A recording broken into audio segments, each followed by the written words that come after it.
Good evening, everyone. I'm Mimi, and on behalf of the team, it's my great pleasure to welcome you to this Agora talk with our marvelous guest tonight, Orr Williams. Before getting to the heart of the matter, let me introduce you to our delightful Isabella Helms, the curator and moderator of this talk. Isabella has not only a BA in History of Art and Design, she also just finished her MA in History of Art and Museum Curating at the University of Sussex. Her focus for her studies is on feminism and queer curatorship, looking at the way museums and galleries can be more inclusive to all. Isabella is a freelance curator and currently available for very exciting projects. I forgot to record the beginning of the talk with Orr Williams, so I'm reading what Isabella, the moderator, prepared for her. I'm incredibly excited to introduce Orr Williams to you all. Orr is a UK-based multidisciplinary artist whose work up until this year has been focused around performance and 3D ceramic pieces. She has presented a work in Open Hands, Open Space in 2019 and TED Exchange in 2018 as part of Reading Art Lab. Orr is also in a final year of BFA from the University of Reading. In the light of the COVID-19 pandemic, Orr's work has transitioned to the digital, creating works that consist of manipulated images involving the representation of the middle-aged female body. Tonight, we are here to discuss Orr Williams' latest digital series, Dystopia of the Mind. Isabella, it's up to you now. So I wanted to ask you firstly about the transition from the studio to home, as that sort of kicked off this latest series. Yeah. And I think when we chatted before, you had so many interesting things to say about your role within the home, and suddenly everything's all consuming and we're not allowed outside. So I thought that might be a great way to start the discussion. And then I wanted to ask you, as number two, a little bit more about what you're using to create your images. So Photoshop and Adobe and Split Scan. No, very simple. It's all in the palm of your hand. It's on my phone. It's so accessible. So if I was wondering if we had a little chat about how great it is to use and have these all at your fingertips. I don't know. I think people might be like, wow, and inspired. I hope so. Yeah, I think they might be, because really what I had is an A5 sketchbook, the entire world in my hand. So I started looking at, I really don't communicate well with Photoshop. And having everything accessible in the App Store or the Google one it makes it very easy to install something. You like it, fine. You don't like it, just get rid of it. And mixing and matching and combining, and obviously looking online for people who are using the same tools but creating something completely different is very enriching. This is something we want to hear. I love that answer. It's nice. It doesn't have to be so incredibly complex. And it really isn't. Incredible images that we see on your Instagram.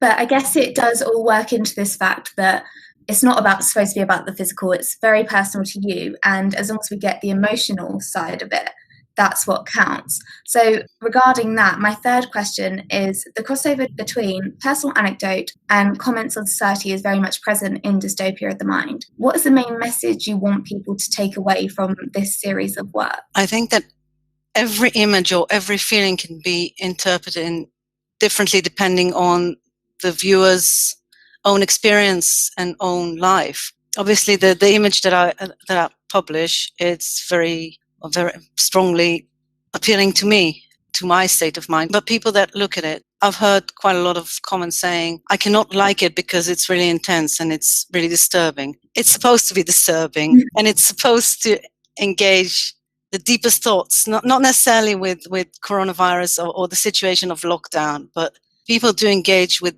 their deepest thoughts through these images. So the message is basically, I think, look inside. It doesn't have to be aesthetically nice or beauty or pretty to generate emotion. Exactly, just seeking that sort of perfection within the imperfections within the work, or what you see and what you take away from it is so important. It is very personal. Yeah. Definitely. As Dystopia the Mind tackles the absence of imagery of the middle-aged women in art, when did you first realise that this was a problem that needed to be tackled within the art world? When I started to look for something that looks a bit like me. As a matter of fact, this is what I'm now very, very much into. I'm writing my thesis about this. The lack of imagery from the beginning of times, throughout history, the imagery of the middle-aged women there's a big lack of imagery of the middle-aged women or the middle-aged body. And the little that does exist is very, well, distorted in a way. So women, unlike men that are showing the age as more of a wisdom or father time or big hierarchy or status, women showing their bodies, or women of middle age, are either showing against youth to emphasize youth, or showing as themselves and being ridiculed, either as promiscuous or witches, drunk women, ugly women, never as state value for middle-aged body that has been through so much. Even throughout history, even the stages of women that are depicted, it's 7 stages of women versus 11 stages of men. And the stages of women are really going from baby-like to very, like, through adulthood, young women, older women, and decay. So there's never the little, I don't know, finesse there that's showing the stages of the second age, third age, fourth age, before the decay, before the inevitable. And which is just crazy. It's like really pissed me off. Hit your 30s and then there's no representation. It is. And it's worrying. in the past few years, it's starting to come up. More women are actually tackling this subject, and it does show more, but really not enough. Not enough. Definitely not enough, because there's still such an emphasis on the younger body, but representation needs to be everywhere. And speaking of representation, your presence on Instagram has been very prevalent in the promotion of Dystopia on the Mind. I was wondering if you'd tell us your thoughts on the way Instagram promotes perfection, particularly regarding the female body and women in society, and how your work challenges this notion of perfection. Well, needless to say that Instagram as a platform is known for its perfect or facade of perfect filters, choosing images that are more flattering, using different angles that are flattering. To be honest, I'm not a very big Instagram person in terms of fashion or celebrities or any people that show themselves or lifestyle. I'm very much aware of that, but it's not something that I'm paying attention to. It has become such norm to show yourself through filters. If you look 20 or 50 or 70 years back, even makeup or hair or getting ready for an occasion or something like that, and you put up a face, it is a thing. So I'm thinking that eventually Instagram mimics life, but in a very not perfect way. So it aims to show perfection, but it really doesn't. And everybody knows that eventually this is masks and this is filters and this is not the reality. And then when you end up meeting the person, you say, oh, okay. Because in a way, it's not bringing out the best of us if it's not bringing out the true us, which is a little bit deep to say, but it's all a facade. It is a facade, and maybe it does bring up the best of us because Avatar aims to somehow mimic reality or look like, but not be reality. And it's absolutely fine to adopt something that is different to who you are and what you are and show yourself in a different way. And maybe it can empower people if it makes people happy and really look different and send a message of, I feel more confident if I dye my hair or if I put a certain makeup on or a certain filter on. We all know that eventually we all go up to bed and wipe up the makeup, put on like the cozy pajamas and wake up like with hair like that. It's okay. It's absolutely, and that's fine. Okay. But your work, as a contrast, really tackles the emotional rather than this physical facade. So it's a corner of Instagram that really doesn't focus on outwards appearances. So I'm really interested in the way that you describe your work as moving away from the physical and to have a focus on emotions. Is a strong emotional presence something that you feel is missing from social media? I think maybe honesty is. This is my own background and my own personality that allows me to say that.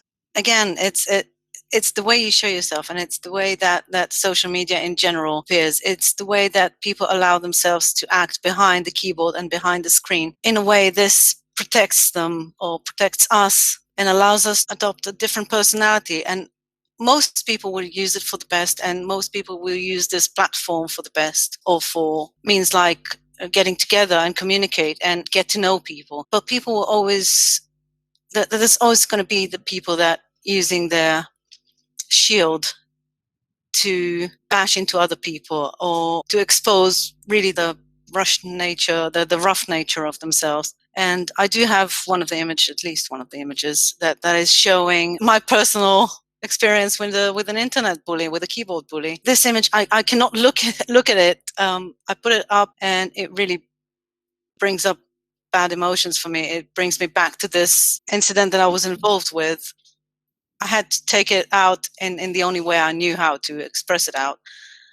And I'm avoiding it when I'm scrolling up and down. I know where it is roughly, and I'm looking away. Yeah, because it's emotionally traumatic. It's awful. It was a traumatic happening or occasion, but Absolutely. also the image is very disturbing to me. Right, because that's how you perceive it.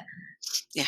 And the effects that internet trolls do have on people, because there's that confidence behind the keyboard that we don't have in real life, and we're suddenly dealing with a very new way of bullying, which triggers this emotional response. And in a way, being able to let it out through artwork is one of the purest ways we can see the effects that has, especially on you. Yeah. So obviously I'm creating my very own self-portraits, but I think on this specific occasion it was the bully that was created and not necessarily me, because I think that's the only time that I didn't actually pointed it at me, but more towards the feeling. Right. I get that from the image. When we met before, we had a brief discussion about the filter generation. Filters have a huge influence over people, allowing us to become a standard of perfection that social media has seemed to set for us. You say you use filters a lot with your work, but in a very different way to bring out that emotional response. How does your work tackle this notion of filters through dystopian imagery? Well, first of all, as I said, the original image is not something, it's something I'm using as a material. It cannot stand on its own. It has to have the filters to exist. I don't really know. I mean, I've started working on my own filters, put onto Facebook to Instagram, so people can actually have a filter of my work. It's nerve-wracking to do that, but I want to give them more life, and I want to let people experience it through my eyes, if it makes sense, or from within the image, from within the head. I think filters don't have to be perfect as well. I mean, we don't all look the same, and that's fine. And we don't all need to have the better version of us to present to the world, and that is fine. It's not different. It's another form of cultural acceptance. I think it's not different to anything else that we've experienced in the past. Absolutely. And like we discussed before, they can be really fun, and we are all guilty of using them for enjoyment as well. They are fun. They are fun. Being conscious of what they can do when they warp your sense of self is really important, but they can be used safely without really affecting mental health. But it's all about moderation. It is. It's who's using it, how, when, how often. It's really subjective. Everything is. So speaking of digital art and online, are there any digital artists that are currently inspiring you? In particular, are there any Agora digital artists that have really inspired you of late? I think that since the very beginning of Agora Talks, I only missed one. And I must say the variety of artists First of all, female artists, whoa, female power, women power, absolutely. I'm so wowed by it. Each and every one of them showed different aspect or different methodology of working digitally. Personally, everything that I don't understand and I don't immediately recognize how it's done, it's pretty much like magic. I'm drawn to it. I'm absolutely drawn to it. And having said that, and I think her name is, she wows me in every level of existence. I mean, thought-provoking, imagery, humor. It's everything I look for in an artwork and in criticism as well. Absolutely. By far my favorite. Oh, lovely. I'm glad it's an Agora artist. So it brings me on to my final question, which is COVID-19 has seriously impacted the way we experience art. While exhibitions have been online for a long time, particularly regarding digital art, we've been interacting with it online a lot more because of the situations we've been in. What do you think the future looks like for the way we experience art? And I'm going to put a little bit more depth on that question by saying, do you think, especially regarding digital art, do you think it's best to experience it online or in the gallery space, or does it have to be a mixture of both? I think it depends on the nature of it. So instinctively, I would say digital art belongs online. It's created for this platform. It shows best online, either Instagram or Facebook or Twitter. The more traditional galleries that we're trying to somehow imitate and shove our images into, or more, I don't know, imaginary galleries that, well, we've watched some of them. The next one is going to be Gate 22 as well. It's going to show. I think that's where it belongs, that this is the new way of showing. And I'm hoping that it will somehow develop more into the virtual reality world. So you can actually put on a set and get lost in imagery and contribute and create and recreate. And I know I work and I create knowing that my images are going to be shown online, and as such, they're going to be subjected to other people's manipulations or any of that. I am very much aware and concerned about copyrights. Obviously, I've been exposed to people who are using other artists' work without permission, and I think that's very problematic. Absolutely. And we were saying the other night, actually, when we were discussing this, that it doesn't seem to be a problem that's going to be solved anytime soon regarding. No, unfortunately, no. So that's also really difficult, and it's a difficult part of the decision process of putting your work on social media, because you don't really own it anymore once it's on social media, especially with things so personal to you, and people can take them, manipulate them. Yes and no. Obviously, the original will always be mine. Yes. And social media does lower the quality. So if someone wants to take a screenshot of an artwork, or in case of Instagram, just a part of it, then by all means, if that makes you happy and you want to continue and work with it, fine, that's your problem. But I also come across people who are asking for permission to use stuff. Collaborations that could not have been in any other way are now emerging and created, and it's a beautiful thing to be exposed to so many talented people and being able to combine different methodologies and ways of working and create something completely new together. I'm very much for it. As much as I am for it, I still think highly of the galleries and the museums, and I wish that someone will pick it up and somehow brings everything into the virtual world as well, so people will be able to still enjoy all that. We do miss the gallery space, definitely. We need a good balance. Yeah. Oh, thank you so much for your wonderful answers, and they've been really insightful. If you get anything away from this talk, please do follow Or on Instagram, because their works are just eye-opening, and it's great to have them. They're so intimate. Being from your phone is a really great page to follow. It's Beatrice von Millhouse, but it's in the chat if anybody wants to follow now. We do actually have a question on the chat for Or, and it's, what are your biggest inspirations when creating these images? And thank you for your question. Thank you.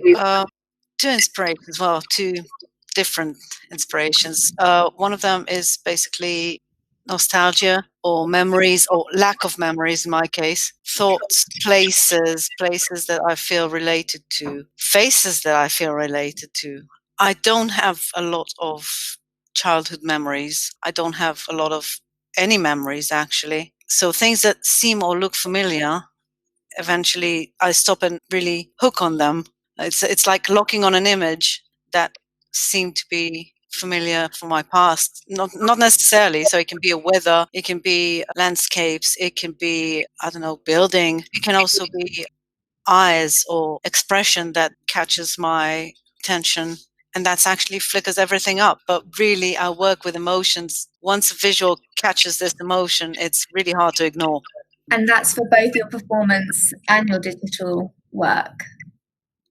My performance is more around my physical existence, my body, and my inability to move it properly. So there's a lot of criticism on how a body should work and why mine is not working like this. So there's a lot of ballet and dance and television series that shows Dancing with Stars and all that really for me. This is something that I'm trying to think in my head how I would be able to somehow create a movement that is so smooth, and yet when I'm trying to do that, it all goes. So again, everything in life, I think, inspires to create. And for me, it's mostly from a critical position. Why can't I? Or why shouldn't I? Or what's stopping me from? And the outcomes, because I'm working in performance and working with people, the outcome is unpredictable, which for me is beautiful. For me, it's the heart and soul of my practice. It doesn't have to be perfect. It doesn't have to be written or scenarioed from beginning to end. It has to really engage whoever's taking part, and that's the main thing for me. I actually have another question for you all, because I'm on a roll. What is the future of your practice going to look like? So if things return to some bit more normality, will you go back to performance? Are you fully invested in the digital? Will you try to combine the two? What's next for you? I'm now looking into it. So definitely performance and definitely working in collaboration with people, mostly grassroots and community work. For me, this is the point of my existence as an artist: give back, do with, create with. Having said that, digital is very intimate for me.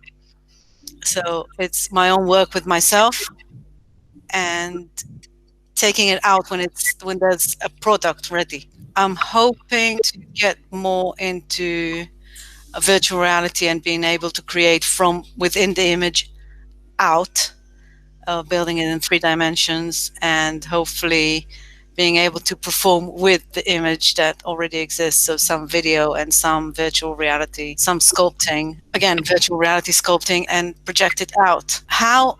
I have no idea. I'm looking into it. I'm constantly trying to develop and get more and more and more. I don't think COVID is going to be lifted anytime soon. So it's pretty much us to ourselves now. And absolutely. But virtual reality is something that's really exciting that artists are working with at the moment, because it gives you so much accessibility from the home. I know it's not quite virtual reality, but New Art City, who we talk about quite a lot on Agora's platform, when you're walking around it and you're walking around the virtual gallery space and you come face to face with statues and installations, it's just a completely new experience. This is the future. This is how I'm envisioning the future, and this is where I want to be. So I don't really know how to, but experience. I don't know. A year ago, I didn't know how to edit digital. So exactly. So you never know. I never know. So on behalf of the Agora team, I would like to thank you for joining us today and sharing your experience with us. Well, keep in touch about your next project, and good luck with writing of your dissertation. Well, thank you all for coming. Thank you, everybody, for having me, and thank you for coming. Thank you so much, all. It was a pleasure. Thank you very much. Oh, thank you so much. Thanks, Dad, for coming. Thank you. Bye. Take care. Bye-bye. Take care.